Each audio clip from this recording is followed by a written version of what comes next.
Oh, you're so getting ready for that as well. I've started it. We're going. We're going. All right. Hey guys, welcome back to the Natty Scene, episode 7.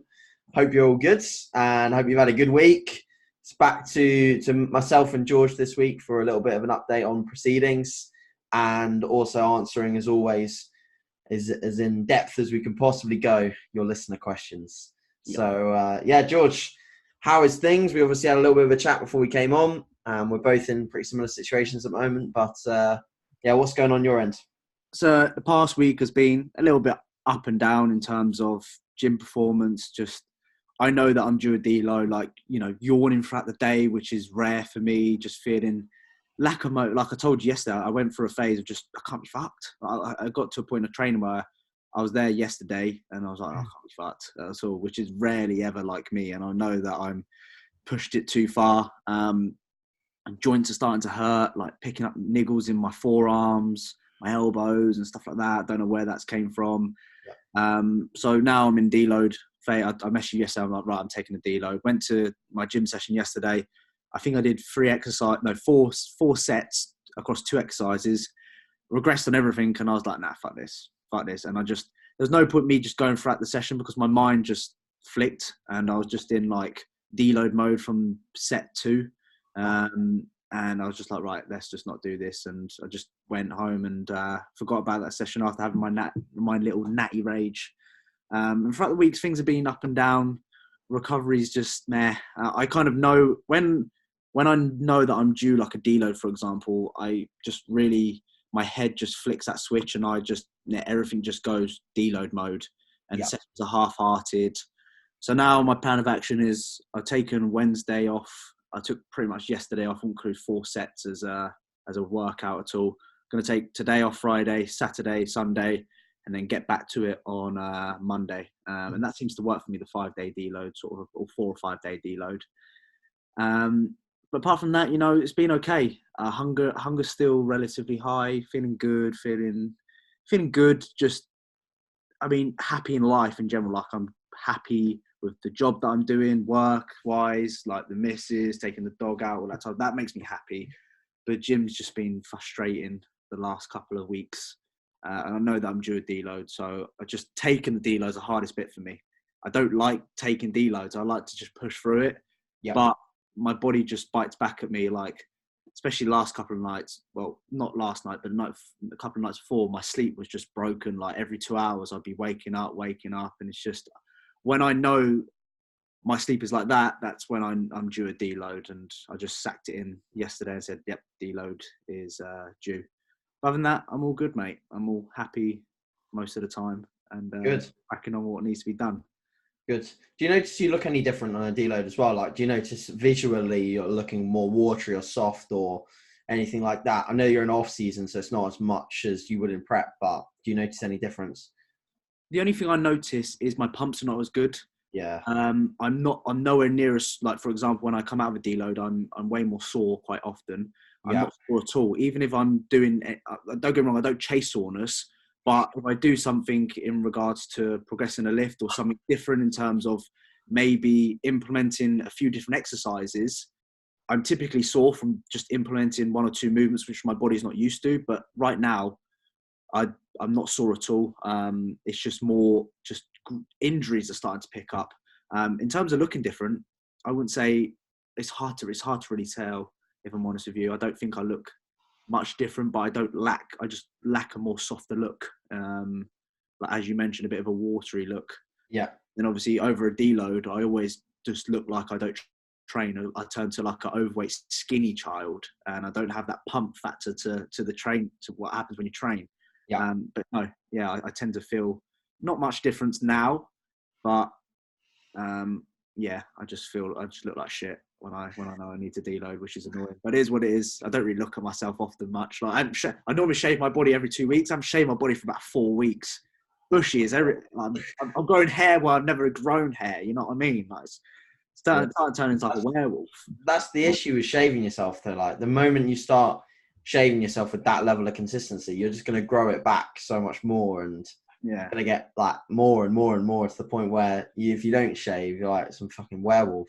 Yeah, and you just let yourself go in it in the off season. Whereas on prep, I was like every week shaving, make sure I'm on top. If I knew I had to check in with yourself, I'll be like, right, I'm shaving the night before so I can make sure that you can see every single bit of detail. But now I'm just like, I don't give a fuck. I've got a full dad body on the go.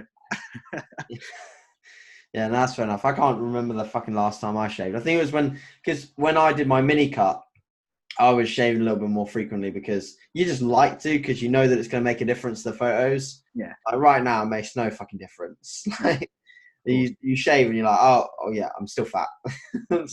still like just look like a cloud. Yeah. How's your week? Yeah, similar to yours, to be honest, mate, in terms of like training side of things. So I think the front end of the week was pretty good. And obviously since training a little bit more frequently with Cuba and Jimmy, it's been like, you can't really go into a session like that and feel demotivated. But like we all noticed the last time Cuba took a rest was like 3-4 weeks ago, but it was only for like 3 days. And then Jimmy was even longer than that. So we all noticed that we were just like, and me was 6-7 weeks ago. It was pretty much the same time as you that I took like my last rest. Yeah. We all just noticed that just generally everything was feeling a little bit heavier.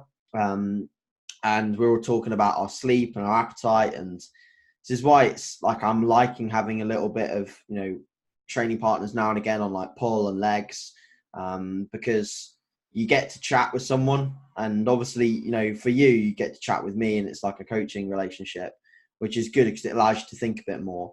But when you're training with someone, it's like pretty much like every other day or something, you actually get to like, really bounce ideas off each other. And obviously Cuba and Jimmy are very experienced and very knowledgeable. So, yeah, he'll ask me something or I'll ask him something. And yeah, we just all saw that, warm-ups were moving slower, general sort of like fatigue was creeping up, and the anger that we could provoke for a set or for a session, it was just not really there. Because those guys, it's kind of moderately good having a Natty in the mix for those sessions, because like Cuba could keep going all the time, because something like pumps for him is fine because of the drugs that he uses to enhance pumps.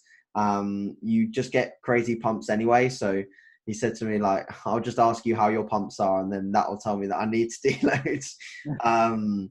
Because yeah, my pumps were, to be honest, my pumps haven't been, I don't know what other people's opinions are on this, but my pumps haven't been that good, like, since I've been this weight. Like, they haven't been that good. Like, they're never like the ones that you get when you're dieted down and you have like a high carb day, and the pump the day after when you're like really full, it's just like fucking ridiculous, like almost painful pumps.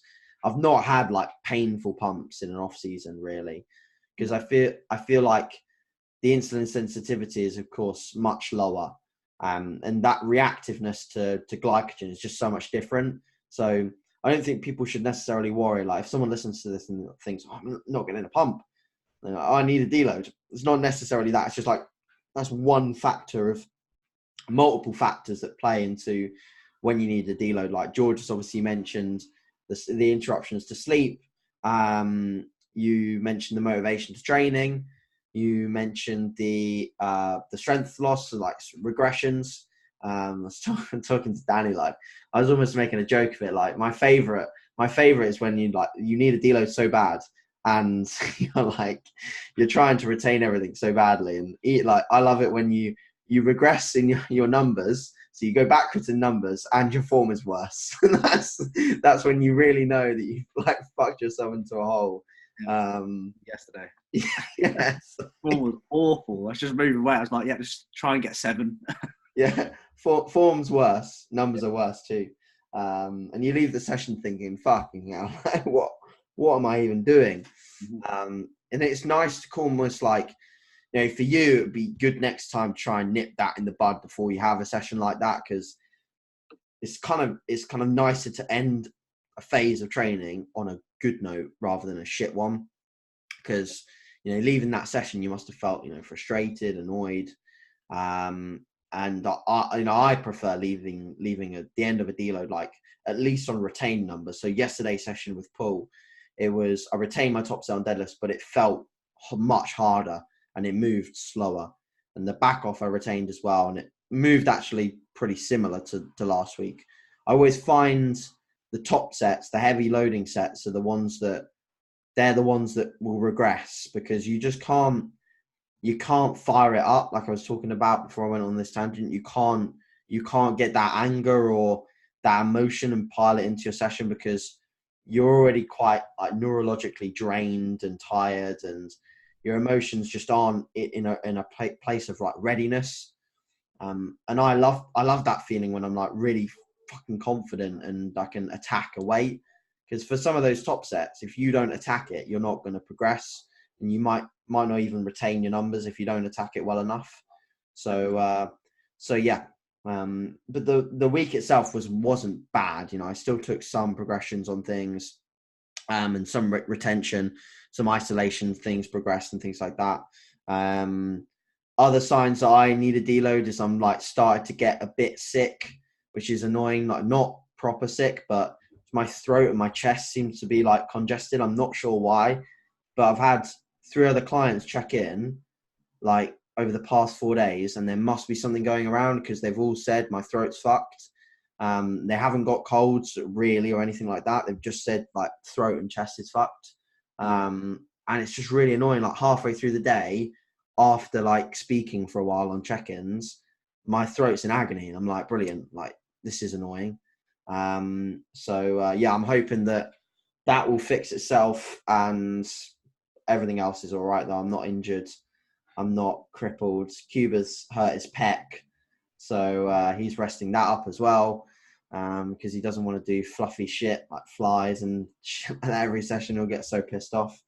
And yeah, I think other than that, like appetite wise as well, that's the thing to note. Weirdly, I'm experiencing decent appetite again. Like not great, but decent. Like much better than it was before Christmas. I think that's because life stresses are just a little lower. Just life stresses over Christmas with like the travel and thinking about presents and all of this fucking stuff just stressed me out more than it should. So yeah, I think the appetite's coming back a little bit better, and I start prep in a month's time, pretty much. Yeah, a month's time. Yeah, just over a month. So that's the plan, at least for now. But I may end up starting a little later. Depends. I'm really in two minds, because I don't want to do a George and prep for too long. Because I don't really know how much I've got to lose. Arguably, I think I'm in very similar, or maybe even a bit better composition than I was when I started my 2017 contest prep. I think arguably maybe a little bit better in some areas. But I'm allowing a similar amount of time, which for the first show, I wasn't quite ready for the first show in 2017. But how are you going to approach this year as well? Or do you want to be ready from show 1? I need to be ready for show 1, really, because I'm only doing 2. I'm only doing well, ideally I'd love to do 3, which would be UK FBA qualifier, UK FBA finals, and the WNBF Worlds. That'd be the dream, of course. That's the goal. But the reason why I'm not doing any more than that is because I've noticed something, right? So this is the trend that I've seen, and this is nothing against the other federations. The main other federation is obviously the BNBF. Now, I love the BNBF. I put athletes into the BNBF, not got anything against the BNBF.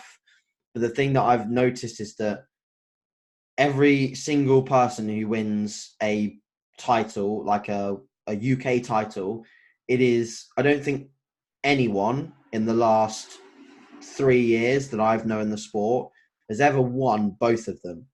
And I hate to sound cocky, but I sound like fucking Conor McGregor, but I don't want to lose shit. I don't want to lose anything. I want to win everything that I do. And I know if I do both, I'm not going to win everything. I didn't in 2017, and that's because I got beaten by a better person. It's not because of any sort of judgmental thing or anything like that. The reason why I don't think anyone wins both is not because of politics or anything like that, before anyone skips to that conclusion. It's because people don't bring their best to one or the other. So they bring their best to something, and they might win the BNBF. So, for example, like Solomon, who won the BNBF, turned DFAT pro, then came to the UKDFBA, looked a little tired, a little more tired, a little more sort of not his best, and got beaten by Ben. And it was very close, you know, arguably maybe Sol a little bit better could have beaten Ben. And I don't want to be in that position because my ultimate goal is winning a WNBF pro card. At the moment, my goal isn't to win a DFAT pro card. And I don't think I'm nowhere near that level yet anyway, because the process of getting a DFAT pro card is ultimately harder than getting a WNBF pro card because of the way that it works. You have to win the overall British title in the UK to get that card, or you have to go to Worlds, and I believe you potentially either win your class or you have to place somewhere in the overall to get it. So it is a slightly more difficult process comparative somewhat to the WNBF in some ways. And that's not me taking the easy route. It's more so I want to compete eventually with the WNBF in the pro class in my weight class. And I know that that's a very competitive environment to compete. I know that if I got that card, I could compete year on year in that show with the goal of placing higher and higher and higher until I eventually try to win it, like Ben Howard's done, like Brian Whittaker's done. Like, that's my goal. You know, those are the people that I look up to. So that's what I would like to chase. So I hope that gives people like rationale, because I'm aware that there's a decent amount of people following me, and I'm aware that people might look at that and think, well, why is he not doing that? And ask the question or consider where they should compete. If you're watching this and you haven't got that set goal like I have, so for the first 3 years of my competing, I competed in all the federations because I didn't have that sort of set goal. I was trying to like win a junior title, or win a team title, and it didn't really matter what federations I really did at that point. I was getting experience. So if you're a competitor, I still do highly recommend you do both, and I will be putting clients into both as well, just like we did with yourself. You know, and then as a client, you know, not that you're competing Natty again, but you naughty fuck. But if you were to compete again, you could then make your own decision as to where you compete. So you could say, oh, Adrian, I preferred this or I preferred that, and that's your choice, you know. And it's the same with Grace. You know, Grace did both. Did she win both?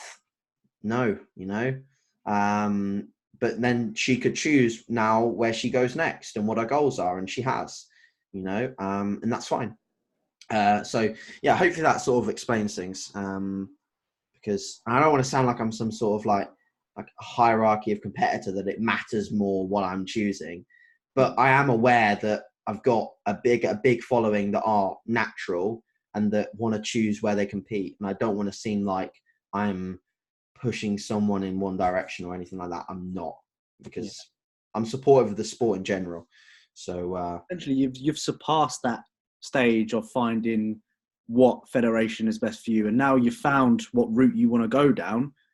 You're going to go down that route. So that's very understandable. And of course, it's just trying to tell people that when they don't know, for example, you have competed in both federations, they're just going, oh, why are you not competing in BNBF or something like that? A few people have already messaged me that are sort of like quite closely linked to the BNBF, and are my friends as well. I think I put on my story that my first show would be in September, and like some of them worked out that for my first show to be in September, I wouldn't be doing the BNBF, because if I was going to do it, my show would have to be in August, have to be the Midlands. So they were like, oh, why aren't you doing it? And I said that exact explanation. They were all like, oh, you know, I totally understand that point of view. So yeah, it is what it is. And it's not to say that I won't do the federation in the future, because let's say, you know, I get to a point where I almost want to experience what it's like to be an amateur again, and want to chase down, you know, another professional status, like Ben Lloyd, for example. You know, if I wanted to do that, then that could be an option in the future. But realistically, I think once I'd achieved the WNBF status, I think I'd stay there for the rest of my career until I'm like an old, frail little fuck with a tiny little penis from all the competing and low testosterone, and then I'll go on to TRT and try, other drugs and fuck knows what I'm There you talking go with about. that thing. Like Dorian Yates, live in Bali and, live under a tree. So obviously you're planning to do the lightweights, of course, but say for example the qualifiers, you're down to what's 154, isn't it? The cut off for lightweights. It's 70 kilos, yeah. So it's 154.6. Yeah. So for example, if you was like, for example, let's say 155. Yeah. You go for the middleweights and then go for the finals towards the lightweights, get down, or would, because obviously with the middleweights, especially looking this year at the standard of the middleweights, like for example Dan Park, like incredibly high. Yeah. So what are you aiming for?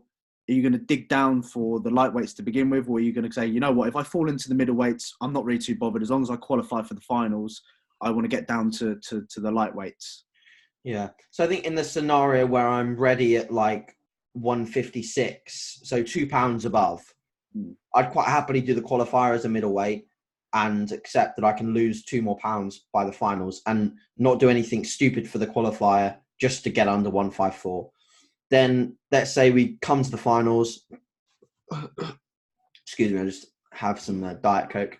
Let's say I get to the finals and I am still struggling to get to 154.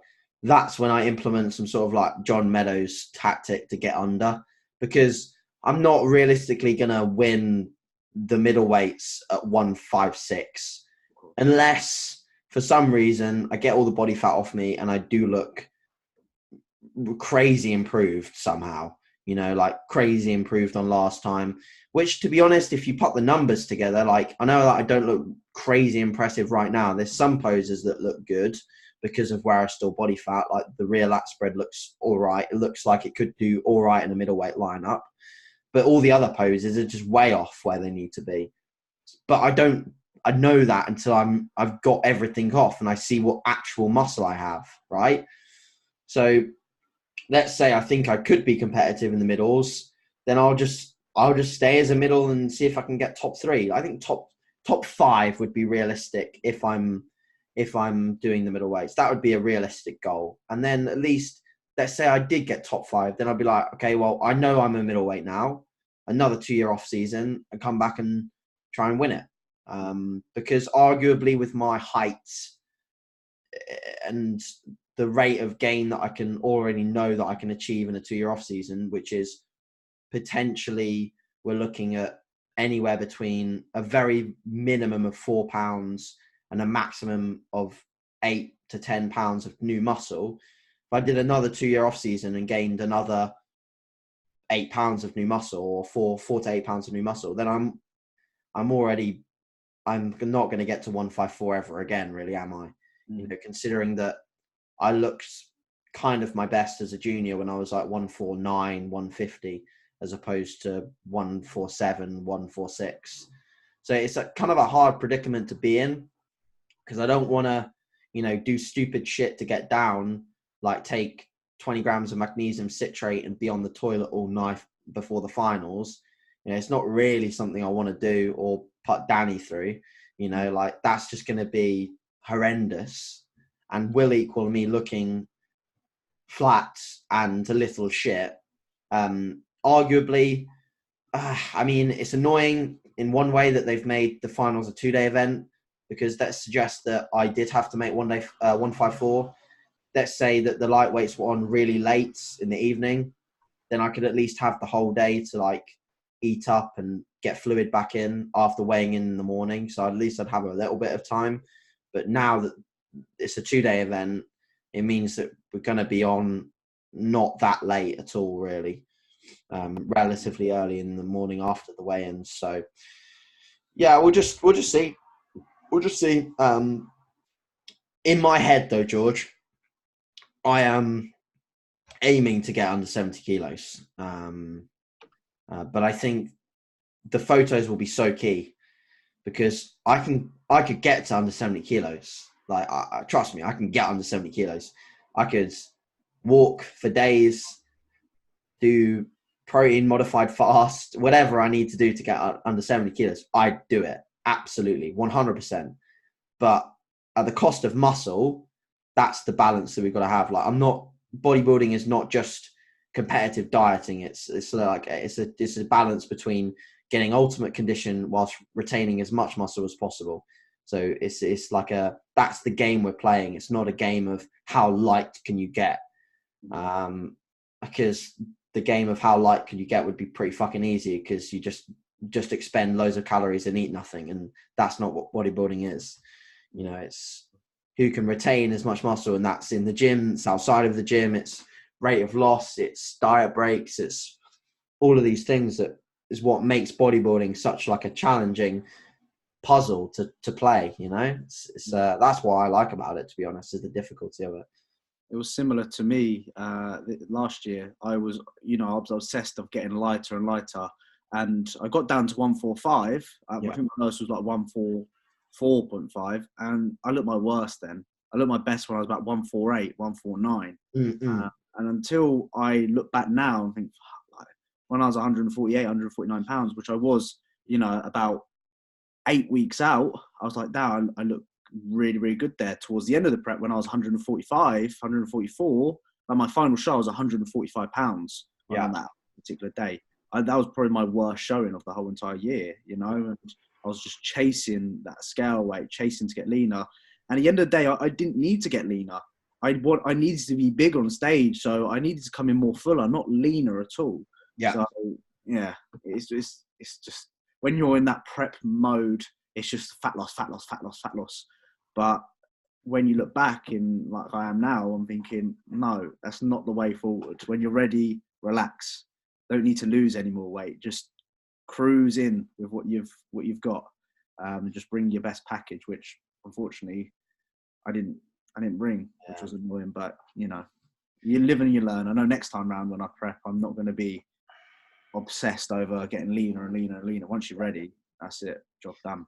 Yeah, because the thing is, when you like condition or scale weight is nothing without fullness. As soon as you lose fullness, you lose condition, because without glycogen, without the full muscle bellies, you're not displaying your true condition, because the scale weight might say you're 2 pounds lighter, but if you're just 2 pounds flatter, you'll look worse. You'll look way worse. So, you've got to remind yourself that, getting on stage full and conditioned is the goal, not getting on stage flat, depleted, and run down, which, arguably with the way that we sometimes run our peak weeks, on the earlier shows that you did, we should have had you resting so much more than we did. And that was a balancing act of me trying to do something that kept you stress-free, because we know how much stress plays a role. And if I was to say, George, do nothing, the immediate stress response from you would be catastrophic, and that's something that next time when I say do nothing, you'd be like, great, that's good. Yeah. As opposed to, fucking hell, I'm going to lie about my steps, or I'm going to try and nip to Pure Gym or something and not put it on my story, but that's why, in my opinion, it is really good to try and do like multiple preps with the same coach, because once you've done one prep with someone, you definitely learn them a lot more. So the next prep is just so much better. And it frustrates me almost when people are not 100% happy with the end result, and another coach might try and like snitch them away and say like, but do it my way or do it this way, without knowing the full story. And if they'd stayed with the same coach, that same coach had known the full story, the next prep would have been massively better anyway, just as a result of not making the same mistakes that probably everyone makes at some point. Be that either the coach's mistakes or the client feedback mistakes or whatever. And that's something that I'm always looking to try and improve, is getting to know people as much as possible. And if maybe, I don't know, I thought that I knew you pretty well, but I could have known you maybe even better before the prep. But and I learned a lot about myself as well that I didn't know. Yeah, especially dieting. I turned into this bloody robot that would do more than what my coach would prescribe me, sort of thing. I didn't normally. If someone tells me to do something, I'd do it straight away. But then it got to a point of where I just fucked myself over in my head and just going, I'm going to ignore AJ. I'm just going to keep going and keep doing this. And unfortunately, it just bites you on the ass. Yeah, but, gotta be really careful with that when the drugs come into play, mate. Because whenever someone says this, you have to do that. Otherwise, you'll run into so many fucking issues with side effects if you. Oh, fuck it, I'll take double that or take double this or. So yeah, we can't run into that issue. What are you looking forward to most this prep? Because I think for me, I'm looking forward to. I think you're going to be prepping the same time as Cuba, aren't you? So pretty much. They're going to be like sessions together and stuff like that. I don't know why that just makes me quite excited just thinking about both being on prep. Your head's both going to be on. So much more. Don't get me wrong. It is when in your off season it is. But when you're prepping and when you've got like a timeline, everything you become more of a robot, more efficient. So sure, I think for sure I'm looking forward to seeing that both you prep, both of you pushing each other. If you are going to train with each other, of course. Yeah, I think similar sort of setups, or will you be going sort of your own setup and he'll do his own thing? I think we will. I think we'll train similar because our exercise selection is pretty similar. There just may be some things volume-wise that are different. The main sessions that are really different for us. So I can, without sounding cocky or anything, I can hang on pretty much every single movement besides deadlifts on pull days. So we don't change the load on the bar or the machine for anything on pull. It's the same. And we do similar reps, or I beat Cuba on something and he gets really fucking annoyed. So pull is fine. Pull is easy to train together. Push, completely different story. Cuba and Jimmy just absolutely smashed me. Lots of plates would come off machines. Lots of different dumbbells used. So we probably won't end up training push really that frequently together. It would be different sessions for that. And the volume that I do for push is, again, quite drastically different. Legs, Cuba and Jimmy are a lot stronger than me on some things, but on some things we're fairly close. On some of the isolation pieces, like just extensions, really, curls, they're a lot stronger. So the sessions on legs are fairly easy to do together if we do train them together. And so I imagine legs and pull will probably hook up. And if we're on similar setups, I'm thinking I'll still run the current one that I've got, the 2 on 1 off, 1 on 1 off, for definitely probably the start of prep whilst I'm still pretty strong, because it's just allowing me so much less stress about work, more time to recover, more performance retained or more performance gained. So I think for me and a lot of people is just a really, really solid setup to retain strength or really push to maximal strength. So I'm really liking that at the moment. I think I can probably get a good 8 to 10 week run, and you'll probably notice the same. Maybe an 8 to 10 week run of that, but just because of the extra rest. Whereas if I was to do 3 on 1 off, I think I'd max like 5-6 weeks, and then I'd have to deload, and have to be really cautious with exercise selection as well.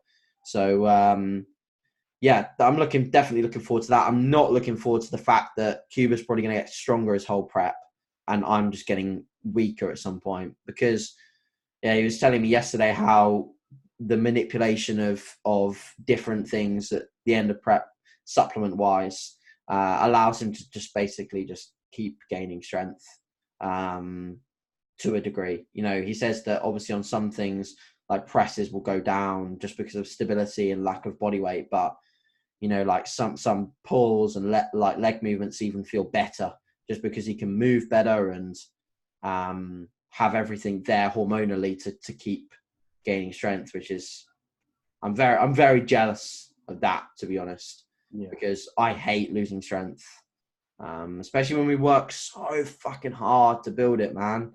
We work so hard to build it, and he asked me yesterday, he was like, what do you think you'll lose on like your deadlift, for example? And I said, be sort of lucky to have my back off as my top set by the end, like I'd be lucky to have 180 there for a set of 8 by the end of prep, as a top set. That's shit. That's wank. It's so shit. But arguably I'm going to be 40 pounds lighter. So if you looked at like pound for pound strength, it might be the same or whatever, but that's just bullshit. As soon as you're not pulling 220 off the floor, you're not pulling 220. I don't give a fuck about that. Yeah, I don't care about pound for pound anymore. I just care about whether it moves or not. Yeah, I agree. But the other thing is, like, I'm very much looking forward to being lean and seeing the changes. But I've learned that, like, having taken a 2-year period of time off, I wouldn't mind doing another year like this. I wouldn't mind it, because I'm so settled now into the way I look, the way I feel, the way I train, where I am with business and work, like, and supporting clients at shows and all of this stuff. Like, it makes me confident that if I ever had to take some elongated time away from competing for some reason, that I could handle it as long as I had training, because I love training. I really like training. I really like, logbooking my lifts and progressing them. And that's so cool. But at the end of the day, I know that for me, I do want to get on stage. I do want to show off what I've earned. And at the same time, I also know how much of a difference it will make on socials, because, mate, already just the fact that people know that I'm prepping is sending my engagement up, like my views on videos and my views on my likes on posts is just going up because of that. I also think training with Cuba and Jimmy helps a bit, because it makes the videos a little bit better to watch when you've got people screaming at you, as opposed to just a quiet gym in the past, which I've had. So looking forward to it. And some good things to come as well. Like, I'm going to be working with the Magic Eye Media, so Jay. I'm going to be working with him a little bit, because he's down here quite often filming Cuba. So we just had a chat the other week about, like, what we could do for my site, or just video creation. So some will go on YouTube, some will go on my site, but we're probably going to look to work together every couple of weeks to put out a video. So that's going to be really cool. And probably Cuba will be in some of them. I might be in some of Cuba's. We might do some stuff together. Like, so things like that will be really, really cool. So I'm looking forward to that for sure. Should be a good year. Yeah, I agree. I'm looking forward to following either way. And I've noticed the engagement on your old social media is going up, the likes and stuff like that. That was good when I was on prep. It is nice to see, like, look at a photo and, like, half an hour it's got like 1,000 likes, and you're like, yes. Now when I'm a fat shit, like, it's 300 likes. Yeah, no, it's so annoying though, isn't it? Yeah, it's always the case, but it is what it is. I find it does help when you sort of, like, hide away for a bit on socials with the physique updates, and then you post one again, like off-season update. Like, that gets more engagement if you just, like, even if you look the fucking same. Like, mate, if you look through my off-season updates, half of them look the fucking same. Like, but they people like them because they're like, oh my god, you're back. I'm like, yeah, it's probably a bit of a better photo than last week or something like that. So yeah. Should we head up some questions from the listeners? Yeah, of course. Did you see Cuba shit himself yesterday? Yeah, I did. I watched the upload as well. It was great. So on his top set, he dropped the bar and he said, "Can you see my balls?" I was like, no, because I was watching the deadlift. I wasn't looking at his fucking cock. So, and then I played the video back, and if you zoom in on his top set, like, his left bollock is, like, hanging out of his fucking riderwear shorts. And Jimmy after the top set was, like, pissing himself. Apparently, like from the back, you could see everything. He wears these, like, tiny shorts. I'm pretty confident he doesn't wear boxers with them either. It's so fucking risky. Like, obviously he shat himself on the back. Yeah. I watched that little waddle he did when he walked off after his deadlift. He did that the whole way across the gym, all the way to the toilets, and then he cleaned his ass, put on a new pair of shorts, and came back in. Quality. Oh god, it's brilliant, mate. Favorite pick a mix item from bananas. Foam bananas. Yeah, to be fair, I would actually agree with you. The banana's actually the best one. My missus used to buy me the bananas and that. Yeah. I'm not even joking. I'm actually agreeing with that. That's Yeah. fair. That's exactly what I was going to say. That's I fair. don't mind the mice. The chocolate mice are all right as well. The red and the red and the white mice, they're pretty good. But I have to be in a chocolate mood for that. Mm. But it's usually the foam bananas. Yeah, the foam bananas or the teeth. Same Yeah, one. the teeth are all right. Yeah. And I don't mind the little eggs, little fried egg. Yeah, it's not bad. And nibble just the little the Nibble yolk. the egg. Yeah, nibble on the egg. No, that was good. Last. I'd agree with that. I've actually got I've got quite a few actually. Quite surprised because normally they're shit questions like, will protein help with recovery or some shit like that? I normally get. Will classic ever overtake opens bodybuilding? Do you like classic physique? I do like classic physique because I like Chris Bumstead's physique. I think he's got a really, really cracking physique. I think he looked amazing when he was. Have you seen the photos of when he was like a junior? Yeah, he competed in bodybuilding. Yeah, it looked mim. Yeah, so good. So and I really like his personality as well. I think he's just a nice, down to earth guy. And he's been through like fuckloads of health issues, hasn't he as well? So yeah, I do like classic physique. I think some people in the class don't really represent what I view as classic physique. They're just smaller bodybuilders, really. And potentially they're just riding on the fact that it's a smaller division to be able to get to where they want to be or get a pro card or whatever. But I do like it. Do I think it could ever take open? Is that the question? Yeah, overtake open. No. I don't think so, no. Because what are people paying for really at the top of the sport? They're paying to see, or they're backing this idea of just a fucking freak. And classic physique isn't designed to be freaks, So yeah, that's my answer. Is yours the same? Do you agree? Yeah, I agree. I like classic, but I prefer open bodybuilding. I like the mass monsters. The reason why I like the mass is because I kind of always visualize myself. Like, do I look at my physique and do I think am I a classic bodybuilder? No. Not that I'm a mass monster anyway, but I just prefer that look somehow. Have you got one at all? Thoughts on push, pull, legs, arms as a split if arms are lagging? Okay, yeah. So thoughts, I'll just go again as I've got one here. Thoughts on push, pull, legs, arms as a split if arms are lagging? Push, pull, legs, arms. Yeah. I think you're just wasting a day really there with arms. Agreed.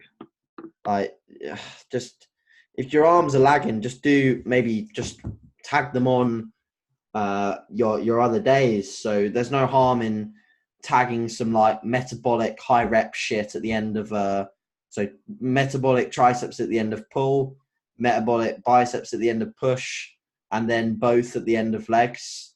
So you're hitting them, you can hit them like every day besides a rest day. And that works. I think my arms grew a decent amount from doing that. But the main thing with arms, why your arms are lacking, is not, in my opinion, because of frequency. It's because of the way you train them. Like, I've never trained arms properly. I can admit I've never trained arms properly for pretty much the majority of my training career. Like, so this is the thing. I've noticed in people that train arms and have big arms, there's one thing that's pretty common, apart from the genetic outliers like Doug Miller. They don't use much weight. They use decent weight, but not much, and not as much as a lot of people with shit arms. And they're really, so on a curl, like, even notice, like, if you ever watch Keefe curl, yeah, like when he curls, he doesn't just like go like this. He goes up and he contracts the shit out of his bicep, and then he goes down. So every rep, he's actually contracting. And when I train my biceps on a preach curl or dumbbell curls, it's always at the end of the session. I just used to just like, just do some reps and log it down that I beat last week's numbers, and that was it. But now I don't log it as much. I do try and still beat what I did last time to a degree, but I'm really trying to contract hard and like force contractions in my arms. And trust me, mate, the soreness after doing that is ridiculous. The difference is huge. So it's the same with triceps. Like on a push down, I'll contract and I'll hold it there for a good 1 count. The issue is, I think, because people have done this naturally over time, they just get really used to holding contractions and like actually contracting the tissue, so that when they do like reps like this, they're still contracting because they've just learned how to use those muscle fibers so efficiently. It's the same why I think my back's a strong part, is because I've always had crazy connections with my back. Like I can get a lower lat pump with just doing body weight, dragging my elbow to my hip. Yeah. I can just connect with my lats really, really well. I always have done. I can separate, like I can, drive my elbow a bit higher and I'll be like, okay, that's upper back. Or I can do like a low row and my elbow can finish in the wrong place and I'll be like, that's not lats, that's mid back. I can tell the difference in everything. So I'd really, for this person, just strip it all back and refocus on your execution. It's what I've done with Josh Bailey, because his arms are just so bad. His arms are just so bad, and I've said to him, mate, like, you've got to do something different here. There's something wrong with what we're doing, because every other body part grows well, but the arms just don't seem to change. So sorry, Josh, if you're listening, mate. I find what I've done differently this time around is I haven't actually implemented like a free weight bicep exercise. I've done with triceps, but I haven't done a free. I normally do D handles or rope, like you see me do the dual rope. I normally stick to those and my arms have responded way better than doing any free weight movement before. Yeah. And I've been actually instead of focusing on the load, which is again important over time, but I don't care if I drop a couple of reps, but my arms are fucking pumped to shit. I don't give a shit about that. Yeah. I also see typically as well that people who typically have shitter backs have better biceps, because when they come to rowing, it's all biceps. Yeah. Hence why their biceps are way overdeveloped and their back is shit. And I'd say that about myself. I think my biceps are better than, 100% better than what my back is, because I use a lot of bicep whilst I row. So I think doing a mixture of both, obviously with your compounds, if you can get stronger over time with those, like pull-ups, your rowing movements, your pull downs, of course, doing heavier type of stuff with that, and also with the isolation, just focus on getting the pump.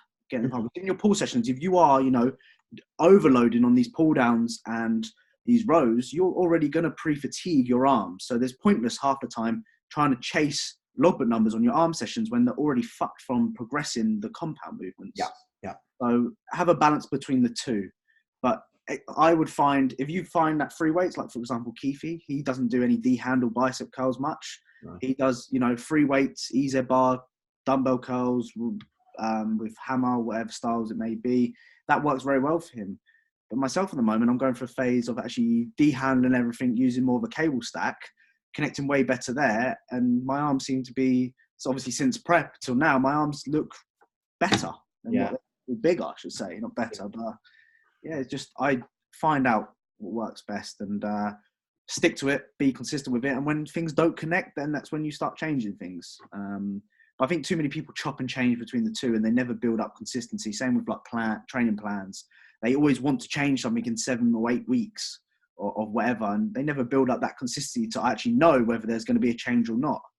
So ride something out for as long as you can until you notice that it's not progressing anymore. Then implement something else when you need to change. For sure. That's right. So I've already got a question, but TG Fitness asks, no question, but it looks like you guys are getting your knobs tickled. That was the image that I put up. Oh yeah. Leg press. That was on our. Was that on the pendulum leg press at Flexitone? Yeah, it was at Flexitone. Hannah took it. I knew she had one of you like that. And I scrolled back on our WhatsApp conversations, me and Hannah, and I found it, and I was like, I'm going to put that as a collage. I think I've still got that picture, but it's got a speech bubble or the thinking cloud, and it's saying too lean or something like that in it. I've got my phone saying too lean. It was right. That was that was probably one of the most brutal sets I've ever done on that. That session in general was so horrible. Probably one of my favourite sessions I've ever done. Yeah, we'll have to go back at some point. I haven't been there in ages. I do love that gym. I do love it. Fucking dumb though, innit? We thought we were going to get kidnapped outside, where we got dropped off outside on that industrial estate. Yeah. I thought I was going to get kidnapped. Absolute shithole. Looks like someone shot, like the smashed glass, like someone's bloody shot through it or something like that. Looks like some ghetto run. Yeah, that's so good. M Speak Fitness asks, when will there be another training video of you both together? Hopefully at the soon. beginning of February. Yeah, I'll try and get someone down to film us at that point. Yeah. Either that or you can film it for your YouTube or something like that. Either which way, we'll get some footage. So that'll be good. Would you track macros if the goal was to compete? What's that? Track macros if you weren't going to compete? Yeah.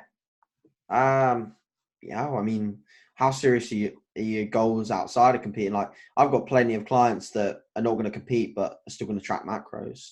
Yeah. So just depends how badly you want to achieve your current goals. But I would most likely be tracking macros if I wasn't competing. So if you're asking what my opinion is, I would say yes. But if it stresses you out or you don't enjoy it, then maybe not. Yeah, definitely. I'm exact same on that. How do you work out intake for your clients? It sounds really sort of basic, but I take what they've currently consumed and hazard a guess as to where we need to be to go next. Like, it's not hard after years of doing this. You know that there's no special equation to work out where calories need to be. And there's what you got to realize as well is with weekly check-ins, there's no urgency to get calories perfect. So unless you really fuck it up and you put someone on calories that just doesn't make sense, you'll probably have them come back to you and say, why the hell am I on these calories? And you shouldn't do something that just doesn't make sense. So if you're a well-educated coach, you'll know that from their initial setup of nutrition, whether it's them giving you a food diary or whether it's them giving you like a lot of people that inquire with me now just give me their current macros because they're already tracking, they already know how many calories are consumed. So to go where we need to go next, whether it's a mini cut, whether it's a gaining phase, I will literally know where I need to put them just because I've done it so many times. And then we'll just take the data across 7 days. When they check in, I'll be like, oh, okay, weight's good. So for example, I had a new client who set up with me and I didn't really know how many steps he was doing as a PT. He said it was like normally around 10K and it ended up being 15 to 20K. So the gaining calories that I put him on saw him lose like 3 pounds in the first week. So I was like, okay, they were too low. And he didn't come at me saying, I've lost 3 pounds, I'm ditching you as a coach. He came at me saying, I've lost 3 pounds, but I feel leaner and fuller, like, because he got back into consistency with good eating. So he lost some more weight from all the shit food he'd been eating, and we underestimated his expenditure a little bit. Not a problem. Increase food, see how he responds to that increased food, maybe get a bit of a midweek update from him just to see where his weight's going. If it's going in the right direction, perfect. If it's not, give him a little bit more. It's not rocket science, you know? So see people like sitting there with books and bloody calculations, all of these things, like you're just trying to work out a relatively basic thing called energy balance, and you get better at it as time goes on. Yeah, sure. I'm very similar. To answer your question exactly, I will get them to, they'll obviously inquire. I'll get them to start tracking the foods if they're not tracking. If they are tracking, of course, I normally start off with what they are currently doing. If they are tracking, collect data across the week. Okay, what's your body weight doing? Is it going up? Is it going down? Depending on the goal. How are you feeling? How's performance? All that type of stuff. Typically what I see with clients that don't track, they're overeating on their carbs and fats and having like 90 grams of protein a day and looking to build muscle. Not going to happen. So then it comes to a point if the food intake is inconsistent throughout the whole week, then I will just prescribe them some macros for what I think is right. And then within the first week, I will, like I said before, track data, see what it looks like, see what's happening. And if I need to pull it down, I will pull it down. If I need to go up, I will go up, and then we'll work from there.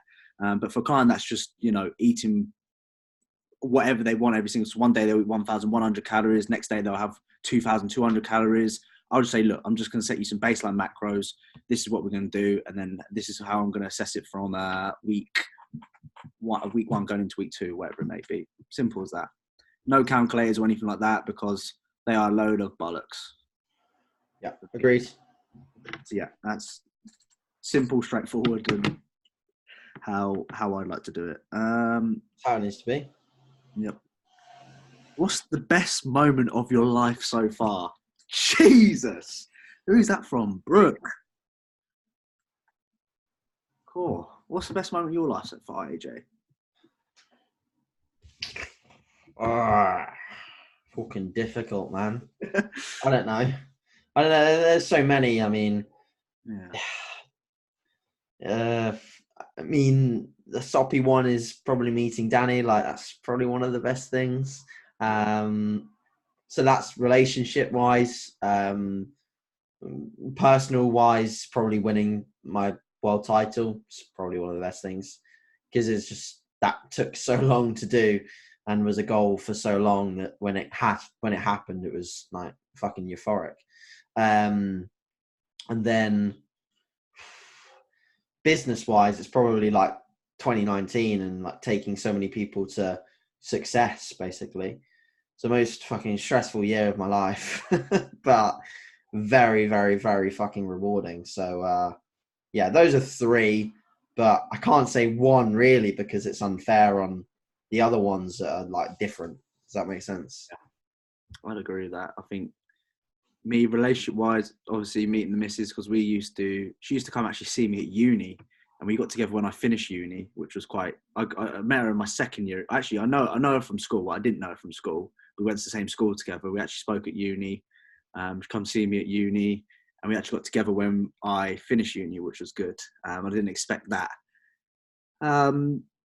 Personal, probably graduating from uni. I think a lot of my friends and family, things like that, they doubted me. I've never, as you can probably tell, I've never been the brightest child ever. Once I'm committed to something, I will go all the way through with it. And it was like the first person to graduate in my family, which was quite nice.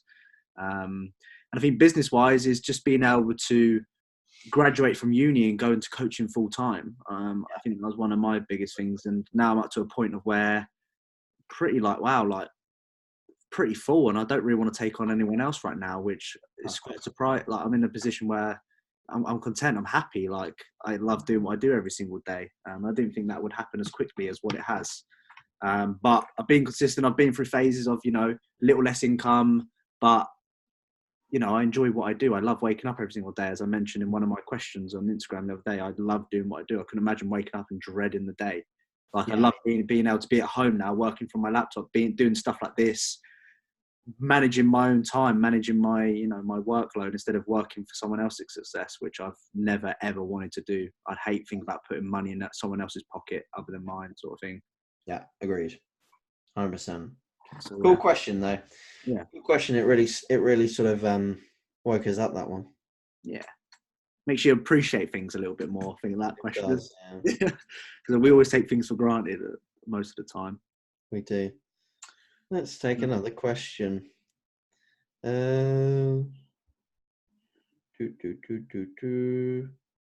What's the smallest amount of weight you would load increase when micro-loading lifts?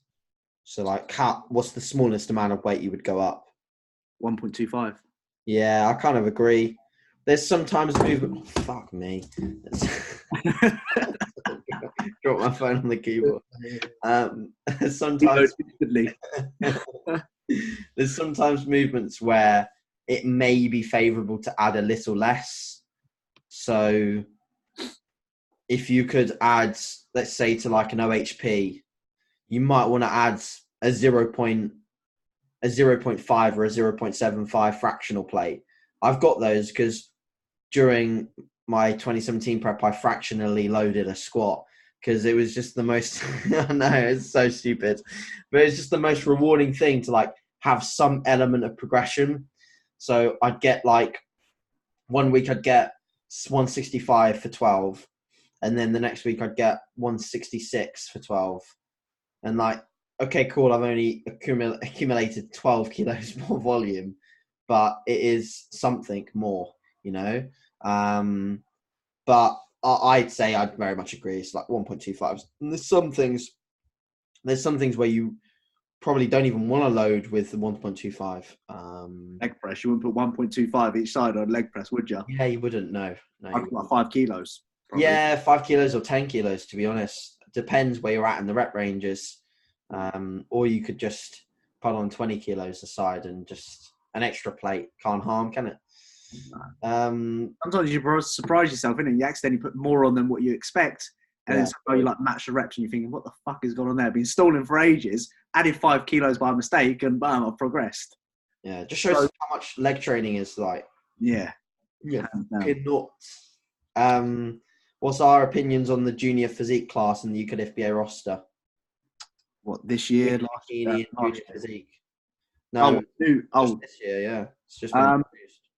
My idea, by the way. So before you comment on anything, it was my idea because I told Lee that it would be a good idea. So what categories are there again? So now we've got a lot of categories. We've got female, bikini, fit body, figure, women's bodybuilding, male, physique, novice, lightweight, middleweight, heavyweight, junior.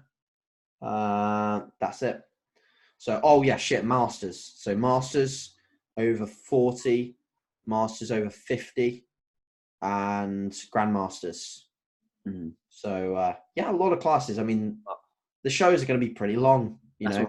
And so before George gives his opinion, so he doesn't make me feel horrible giving this idea. The reason why I offered it as an idea is because this is the current situation in bikini and physique. It's the same situation in both categories. And by the way, junior physique is a thing at Worlds. Junior bikini, I don't think it is at the moment, but junior physique is. So this is the situation. You get to a qualifier and you're shit hot. Like, I'm going to talk about physique, otherwise Danny will get annoyed. You're a shit hot 23-year-old physique guy and you look awesome, but you're always out-muscled unless you're a genetic freak, unless you're like Ronnie Coleman. You're always going to be out-muscled. It's like us, or maybe not yourself because you did quite well in the lightweights, but it's like a 21-year-old, 21-year-old heavy junior doing the heavyweights, going up against Ben Lloyd. It's kind of that same scenario. You get completely different levels of muscle density. So, and the men's physique class at the moment is so competitive. Like the guys at the top are crazy dense, crazy well muscled, and they're decently well aged in terms of their training career. They're like in their late 20s, early 30s, the guys winning. So apart from Kieran when he won a few times, but the look was completely different then. Kieran was a lot softer than the guys are now. And if Kieran had got into that condition that the guys are now, he'd have lost a lot of size. Yeah. So I think the introduction of juniors allows younger guys, which a lot of the classes in physique are younger guys because they see it as an opportunity to get into competing because it's, makes them less nervous because they don't have to just put a little thing around their sack. They're allowed to like cover the full ball sack and, not show the size of the package on stage. That's so immature of me, but you know what I mean? Like it's like a less sort of scary thing to do. Yeah. But also it's just like less posing to learn. It's just a better introductory class really, isn't it? So, I think it will be a very popular decision that. And then junior bikini. So again, get people like, so for example, Ali's a really good example. Jack's girlfriend. So she's like, what is she, like 18, 19 or something? So she's doing like women's open bikini. She's still doing well because she's got really good shape. But when she's at the finals, again, the muscle density and maturity just isn't there. So she can't do as well as she might do if she was against girls of the same age. Yeah. So, and then again, it allows people in juniors to be spotted as like talent and to be like rewarded for it, as opposed to coming fucking dead last, or Ali didn't come dead last, but as opposed to like, you know, not getting what they want, which, you know, for someone like her is probably just winning everything. So I think you'd agree it's going to be a popular thing because there's a lot of young people getting into competing. It's going to be popular, and it's going to not put so many people off from the sport because they do their first show and they come fifth, and they're like, fuck this, I hate competing, screw the UK FBA, and like people cry over it, and especially girls, mate, young girls, it just gets so emotional over placings. Yeah, I'd agree. It gives plenty of opportunities for people to be recognised for example, their age or whatever. Like, you know, the amount of shows I went to this year, and men's physique came out, and there's like 30 fucking people in one bloody category. Yeah, awful. And then someone going up against, you know, someone who's like got 20 years more experience in lifting weight, they're going to look, they might, you know, they're going to look better in terms of density, maturity, compared to, you know, someone who's like 19, 20, for example, competing in their first show up against someone who's 36, who's been doing this for years and years and wins it every single time, sort of thing. So yeah, I think it definitely opens up more doors, more opportunities, and you know, the more people in the sport promoting more natural bodybuilding, the better. Yeah, you know? I totally agree with that. I think it's good. Agreed. Do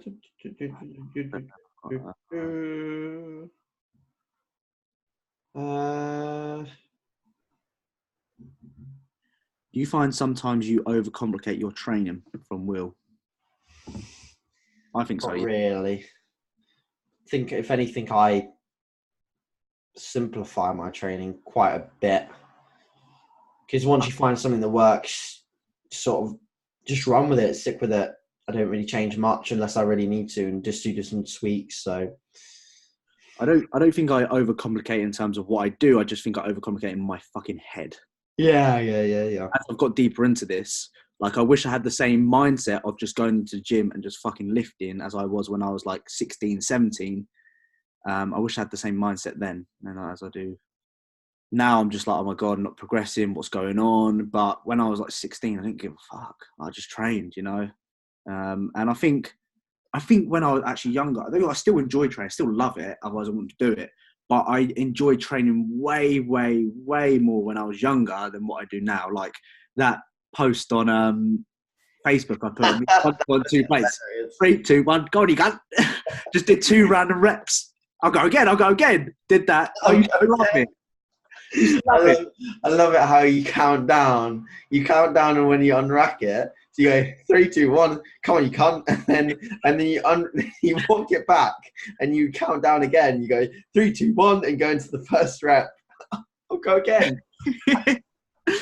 Yeah, I don't know what the form was shit, but I used to enjoy 100 kilos as well. It's not bad for a front squat, to be fair, but 3, 2, 1. Yeah, I really wanted. I want you to do that on all of your lifts now. Yeah. Every time Phil goes 3, 2, 1, 3, 2, 1, go on.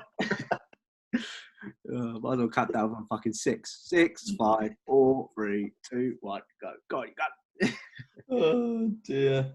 But no, okay. I think it's all in my head, Will. That's my answer. Cool. Well, I think we've covered pretty much everything, haven't we?